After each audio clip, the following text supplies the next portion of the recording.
Sphérique, c'est un manufacturier de vélos québécois qui conçoit ses vélos au Québec avec des partenaires québécois. C'est avant tout un produit à valeur ajoutée qui est plus abordable avec des produits et des matériaux de niveau supérieur.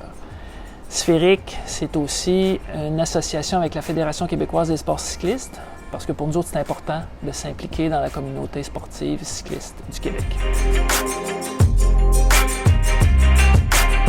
Il y a des critères de choix qui vont être déterminants au niveau du vélo. Dans le cas du cadre, dans le cas de l'ajustement du vélo va être similaire, mais vraiment au niveau des composantes. Un cycliste ou une cycliste plus aguerrie qui parcourt des terrains plus techniques à des vitesses un peu plus élevées va nécessiter une sélection de suspension adaptée à ce type d'utilisation-là, ce type de terrain-là, à son niveau d'expérience. Tandis que la personne qui débute peut facilement s'accommoder de fourches et de suspensions de très bonne qualité, mais qui n'offrent pas ce niveau de performance-là.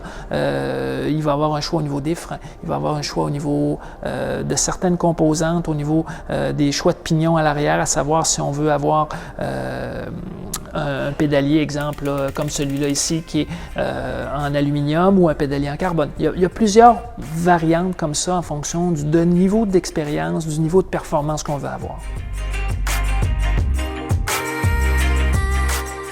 Principalement, un cadre de vélo de route, il n'y a pas de mouvement à l'intérieur sur le cadre. À savoir qu'il n'y a pas de suspension en soi, ce qui fait que puis dans le cas d'un vélo de montagne, dans le cas d'un modèle comme celui-là, où on a une suspension arrière, suspension avant, on a un mouvement dynamique qui est complètement différent. C'est une position sur le vélo assise qui est complètement différente. Le vélo de montagne, l'importance de la suspension arrière, c'est d'offrir un contact au sol qui est optimal de la roue. Dans le fond, ce qu'on veut, c'est que la roue varie en fonction du sol à l'arrière sans que nous, on bouge pour pouvoir avoir un meilleur contrôle, une meilleure traction, une meilleure stabilité. On n'est pas soumis à ces impondérables-là sur la route, évidemment. C'est la même chose pour la fourche à l'avant. Exactement la même chose. Fait que la sélection du cadre s'effectue toujours avec des critères qui peuvent sembler un peu similaires parce que la dimension de la personne, le segment tronc-jambe, tout ça, il y a un positionnement au niveau de la selle, au niveau de la hauteur de guidon, largeur de guidon aussi un choix de largeur de guidon qui peut être différent pour un homme versus une femme. C'est des ajustements qui peuvent être personnalisés puis qui sont facilement ajustables. Quand on arrive dans des racines, dans des roches, si on a un guidon qui est étroit, on a peu de force de bras de levier pour vraiment bien contrôler, passer les obstacles. Un guidon plus large nous donne une force de levier qui est beaucoup, beaucoup plus grande.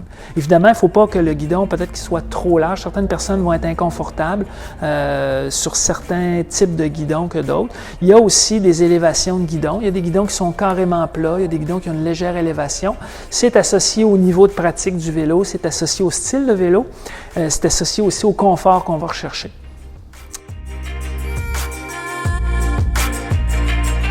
On a conçu un vélo trail qui est compatible à deux types de roues, soit le 27,5 plus ou le 29 pouces. Dans le fond, l'idée, c'est que le 27,5 plus, c'est un diamètre de roue un petit peu plus petit avec un pneu un petit peu plus gros, un pneu de 2,8 pouces.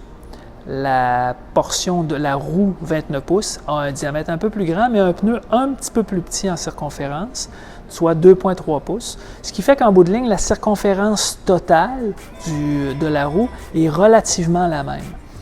Ce qu'on a conçu, c'est une géométrie qui est variable. L'angle qui se situe ici varie en fonction de la dimension du cycliste pour s'assurer que le cycliste est parfaitement positionné au centre du vélo. De cette façon-là, la pression des deux roues au sol est équivalente, ce qui fait qu'on a un équilibre parfait au niveau du mouvement de suspension et par le fait même, ça nous permet de pouvoir utiliser les deux types de roues sans rien modifier sur le vélo. Fait que la 27,5 plus va être un petit peu plus priorisée dans les terrains plus techniques, racineux, rocheux, où on touche au-dessus des obstacles. La roue de 27,5 plus va vous permettre de pouvoir facilement rouler dans des terrains techniques, très rocheux, racineux, où on touche sur le dessus des obstacles. Fait que le pneu qui a un diamètre, une circonférence et une capacité de déformation un petit peu plus grande va vous donner une meilleure adhérence dans les montées, dans les sections techniques. Quand on utilise une roue de 29 pouces avec un pneu de 2,3 pouces, c'est sur des circuits techniques, mais plus roulants, où on roule vraiment sur le sol. C'est plus roulant à une vitesse un petit peu plus grande aussi. Mais dans les faits, ce qui est important de retenir, c'est que le vélo peut être adaptable aux deux types de terrain facilement. On n'a qu'à voir une deuxième paire de roues dans le coffre et on fait un sentier le matin, puis on en fait un second l'après-midi avec l'autre type de roue. Et c'est vraiment le seul vélo sur le marché qui est adaptable de cette façon-là. Le vélo trail, ça correspond à une large portion de la demande de vente de vélos de montagne que sur le marché. Okay? Dans les faits, un vélo trail, c'est un vélo qui est fait pour grimper les côtes, c'est un vélo qui descend avec plus d'assurance, c'est un vélo qui passe mieux partout, avec plus de contrôle, plus de facilité. Sur le marché, vous avez des vélos de cross-country, des vélos trail, des vélos d'enduro et des vélos de descente. Le segment trail, c'est vraiment là, le segment qui est le plus populaire.